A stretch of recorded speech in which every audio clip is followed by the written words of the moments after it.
नगर निगम की brand ambassador Anita Majumdar को world book London की ओर से सम्मानित किए जाने को लेकर अनीता मजूमदार से आज का सच न्यूज़ के वरीय संवाददाता विजय सिन्हा ने की खास बातचीत के दौरान अनीता मजूमदार ने कहा कि आज मुझे जो वर्ल्ड बुक लंदन की ओर से जो सम्मान मिला है उसके लिए मैं सभी लोगों को धन्यवाद देती हूँ। आगे उन्होंने कहा कि मेरी इस कामयाबी के पीछे मेरे माता पिता का सबसे बड़ा योगदान है। उन्होंने धनबाद वासियों से आग्रह किया कि अभी हमारे देश से कोरोना काल खत्म नहीं हुआ है, इसलिए मास्क का प्रयोग करें और सावधान रहें। नमस्कार, मैं हूं विजय सिन्हा। आज का सच न्यूज के कार्यक्रम खास बातचीत के दौरान आज हमारे साथ हैं नगर निगम की ब्रांड एम्बेसडर अनीता मजूमदार जी। आइए इनसे जानते हैं कि क्या कुछ उपलब्धि रही है इनकी, जो इन्हें बुक वर्ल्ड की ओर से सम्मानित किया गया है। पहले तो सबसे पहले तो हमारे चैनल की ओर से आपको धन्यवाद। क्या कुछ उपलब्धि रही थी, क्या कुछ आर्टिकल लिखे थे जो आपको सम्मानित किया गया है? सर, हमारा जो रिसेंटली आर्टिकल था वो था, उसका नाम है wide outcomes research and latest development, जो कि टेक्नोलॉजी के रिगार्डिंग ये बुक लिखी गई है और उसमें 4 आर्टिकल्स मेरे तरफ से भी दिया गया है।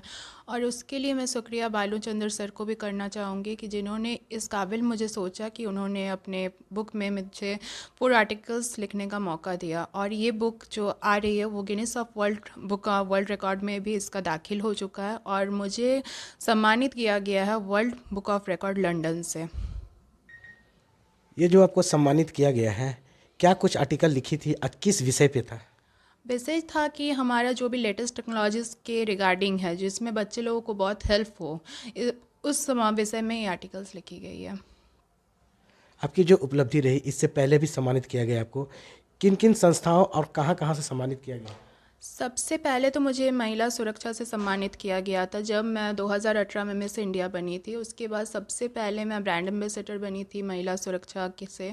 उसके बाद एनपीएल की भी ब्रांड एम्बेसडर बन चुकी हूँ। उसके बाद सबसे बड़ा उपलब्धि था मेरा म्यूनिसिपलिटी कॉरपोरेशन कमिश्नर सर ने मुझे अपना नगर निगम का एम्बेसडर बनाया। और उसके बाद से मैंने ESN पब्लिकेशन, जो कि इंटरनेशनल पब्लिकेशन भी है, भानुचंद्र सर ने मुझे ब्रांड एम्बेसडर बनाया। और इसी साल मैंने पिलर्स ऑफ इंडिया और बहुत सारे अवार्ड्स भी जीते हैं। और इससे पहले भी जूम फेम वगैरह भी रह चुकी हूँ। ये तो आप लोगों को सभी को पता है, ये सब मेरे जो भी पास्ट अचीवमेंट्स रह चुके हैं।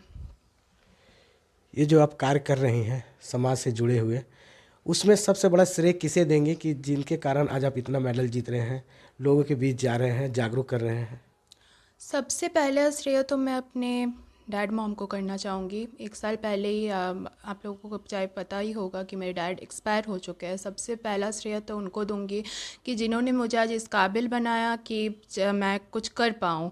और सेकंड श्रेय मैं दूंगी कमिश्नर सर, म्यूनिसिपल कॉरपोरेशन के जो कमिश्नर सर है उनको। आज अगर सर नहीं होते शायद मैं ये सब जो कुछ भी कर रही हूँ वो सब मैं नहीं कर पाती। सर का मेरे लाइफ में बहुत ही बड़ा एक योगदान था कि उन्होंने मुझे बहुत ही ज़्यादा सपोर्ट किया है कि मेरे हर काम में ही सर ने मुझे बहुत ज़्यादा सपोर्ट करते हैं और हर काम मुझे करने का मौका देते हैं। तो इसके लिए मैं बहुत ही ज़्यादा सर को थैंक यू करना चाहूँगी कि उन्होंने मेरा हमेशा एक बेटी जैसा मुझे सपोर्ट किया। डैड का अगर नहीं है दैन उनके जगह पे सर ने मुझे बहुत ही ज़्यादा सपोर्ट करते, तो इसका श्रेय भी सर को भी बहुत ज़्यादा दूँगी। आपने अपना इतना लंबा सफ़र तय किया, इसकी शुरुआत कहाँ से हुई थी? मेरी शुरुआत हुई थी मॉडलिंग से ही हुई थी। मैं एक्चुअली भुवनेश्वर गई हुई थी अपना बायोटेक्नोलॉजी कंप्लीट करने के लिए और उसी समय मुझे फ़ैशन मॉडलिंग से ऑफ़र मिला था मॉडलिंग करने का। मेरा फर्स्ट शूट था जीतू सर के अंडर में। सो इस वजह से मैं अपना बायोटेक्नोलॉजी कंप्लीट नहीं कर पाई। उसके बाद मैंने इंदौर में अपना BBA कंप्लीट किया, क्योंकि मेरा जो भी मॉडलिंग का जितना भी सारा प्रोजेक्ट्स रहता है तो इंदौर वगैरह साइड्स में ही रहते थे। 1-1.5 साल मैंने मॉडलिंग किया, तो उसके बाद मुझे लगा कि बहुत लोग मुझे इनकरेज करने लगे कि मुझे कोई पीजेंट शो में जाना चाहिए।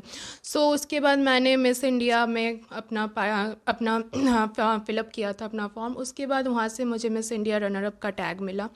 उसके बाद मैं इंटरनेशनल यंगेस्ट ब्यूटी आइकॉन भी रह चुकी हूँ दुबई से, और उसके बाद मैं जूम फेम भी रह चुकी हूँ। और उसके बाद मुझे लगा कि मुझे कुछ अलग कुछ करना चाहिए। सो इसलिए मैंने कास्टिंग का काम स्टार्ट किया, जो कि मेरा सबसे पहले मैंने मुंबई से स्टार्ट किया था, और उसका रिसेंटली मैंने यहाँ पे 1/2 स्टूडियो नाम का एक स्टूडियो खोला कोलकाता में भी। अभी मेरा 3 साल से कास्टिंग का ही काम चल रहा है।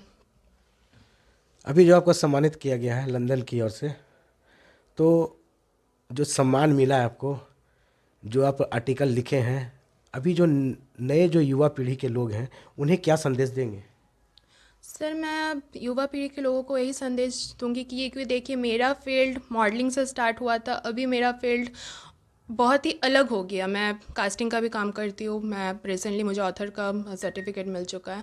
सो मैं युवा पीढ़ी को यही संदेश दूंगी कि आप जो चाहते हो वही आप करो। आपको जिसमें भी आपको लगता है हाँ मुझ पे ये टैलेंट है, मुझे करना चाहिए, तो उसी में आगे बढ़िए। मैं तो यही संदेश अपने तरफ से युवा पीढ़ी को यही संदेश देना चाहूँगी कि कोई भी फील्ड होता है ये हम लोग पे डिपेंड करता है, इसको हम लोग आगे कैसे अपने आप को कैसे उस फील्ड में आगे बढ़ाएंगे, क्या करेंगे। तो युवा पीढ़ी को यही बोलूँगी कि आप लोग को जो लगता है कि हाँ आप लोगों को करना चाहिए वही चीज़ आप लोग करो, और किसी का दबाव में आके कुछ करने की कोशिश मत कीजिए। यही मैं संदेश दूंगी युवा पीढ़ी को आज की।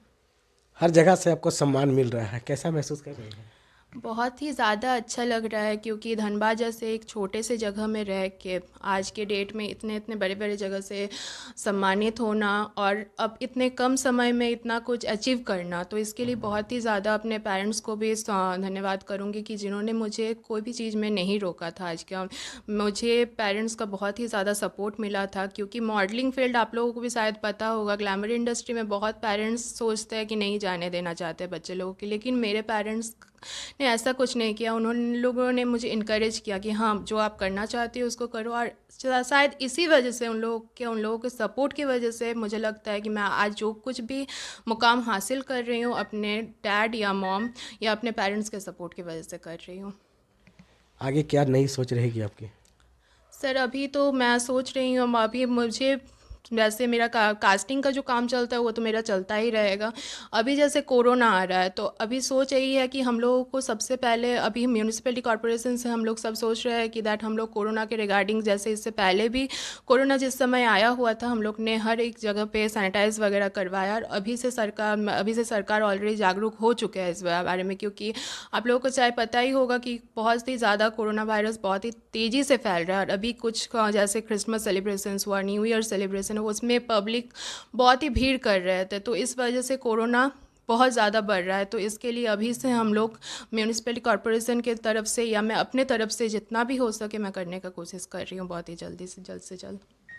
क्या संदेश देंगे धनबाद वासियों को? कोरोना बढ़ता जा रहा है, उसको लेकर जैसे देखा जा रहा है कि कोरोना बढ़ रहा है, लेकिन पब्लिक से यहाँ पे मास्क हो या वगैरह हो, बहुत ही ज़्यादा जैसे सेलिब्रेशन, मैं भी न्यू ईयर्स में जब मैं बाहर गई थी, मैं खुद भी बाहर गई हुई थी चलिए, और तो वहाँ पे देख रही थी कि पब्लिक जैसे मास्क वगैरह कुछ भी नहीं लगाए हुए थे, जैसे जो भी पब्लिक डिस्टेंस मेंटेन नहीं कर रहे। तो ये सब संदेश यही देना चाहूँगी कि आप लोग ये करो, क्योंकि कोरोना जिस तेज़ी से बढ़ रहा है, कोरोना फिर से आ चुका है ऑलरेडी, हमारे धनबाद में भी आ चुका है, झारखंड में ऑलरेडी एंटर कर चुका है। तो अभी से अगर हम लोग जागरूक नहीं होंगे तो हम लोग इस बार भी कोरोना को स्प्रेड होने से नहीं रोक पाएंगे, क्योंकि वैक्सीन, अगर बहुत लोग सोच रहे हैं कि वैक्सीन लगा लिए तो कोरोना नहीं होगा, ऐसा कोई नियम नहीं है कि आपको वैक्सीन लगाने से ही कोरोना नहीं होगा। वैक्सीन लगाने के बाद भी ऐसे बहुत से लोग हैं जिनको कोरोना हो रहा है, तो इसलिए आपको अपने आप को सतर्क रहना पड़ेगा। निगम के आप ब्रांड एम्बेसडर भी हैं, तो निगम की ओर से क्या कुछ जागरूकता चलाएंगे आप लोग कि लोगों में जागरूक फैले और लोग जागरूक बने? जैसे ऑलरेडी वैक्सीन कैंप हो रही है, निगम की तरफ से भी हुआ, मैंने खुद सीएस से बात किया था, सदर से, और सीएस सर ने भी मुझे बहुत हेल्प किया, डॉक्टर राणा सर ने भी बहुत हेल्प किया। मैं खुद वैक्सीन कैंप में बोली वगैरह में जा के करवा रही हूँ, डोर टू डोर कैंप करवा रही हूँ। म्यूनिसिपैलिटी कॉर्पोरेशन से भी सर का बहुत ही योगदान है, सर ऑलरेडी स्टार्ट करवा चुके हैं, जितना भी उनसे हो रहा है वो कर रहे हैं, और ऑलरेडी म्यूनिसिपैलिटी से ऑलरेडी काम स्टार्ट हो चुका है। जितना भी पब्लिक को जागरूक करना है, म्यूनिसिपैलिटी कॉर्पोरेशन से पहले भी कर चुके हैं और इस बार भी कर रहे हैं अपने तरफ से बहुत ज़्यादा। वैक्सीन की बात नहीं है, वैक्सीन तो लोग ले ही रहे हैं, लेकिन देखा जाता है कि वैक्सीन सेंटर में भी लोग जागरूक नहीं हैं, मास्क का प्रयोग नहीं कर रहे हैं। आज भी मार्केट के लिए निकलते हैं लोग तो मास्क एकदम भूल ही गए हैं लोग। इसके लिए क्या कुछ जागरूकता चलाई जाएगी निगम की ओर से? सर मैं यही बात बोलना चाहूँगी, म्यूनिसिपल कॉरपोरेशन अपने तरफ से जागरूक करवाएंगे, लेकिन पब्लिक के ऊपर डिपेंड करता है कि वो मास्क पहन रहे या नहीं पहन रहे। क्योंकि आप खुद जाके, मैं खुद वैक्सीन कैंप करवाने गई थी, आपने जैसे अभी जस्ट तुरंत बोला कि बहुत लोग मास्क नहीं पहने हुए थे। मैंने खुद भी उन लोगों को बोला कि आप लोग मास्क पहनो, क्योंकि वैक्सीन हम लोगों को 40 to 50% हम लोगों को काम करता है, लेकिन 50% हम लोगों को खुद से करना पड़ेगा। तो ये म्यूनिसिपलिटी कॉरपोरेशन हो या चाहे कोई भी हो, आपको मास्क जाके तो मतलब उन पब्लिक को खुद पहनना पड़ेगा। ये तो कोई और नहीं कर देगा ना, पब्लिक पे ऊपर डिपेंड करता है वो लोग अपने आप को कितना जागरूक कर रहे हैं, कितना सेफ रख पा रहे हैं। जिस तरह आपने एक सपना देखा और अपने मुकाम तक पहुंची, वैसे महिलाओं को क्या संदेश देंगी कि जो महिला सपना देख रही है और उस जगह पे नहीं पहुंच पा रही किसी कारणवश, उन लोगों को क्या संदेश देंगी? जैसे बहुत से लोगों में आज के डेट में भी लड़का लड़की में भेदभाव है। जैसे बहुत सारे, मुझे लगता है कि लड़का या लड़की में कोई भेदभाव नहीं है आजकल के डेट में। लड़का हो या चाहे लड़की हो, मतलब एक ही साथ इक्वली आगे बढ़ रहा है। तो लड़की लोगों को मैं यही बोलना चाहूँगी, आप लोग अपने आप को किसी से कम मत सोचिए।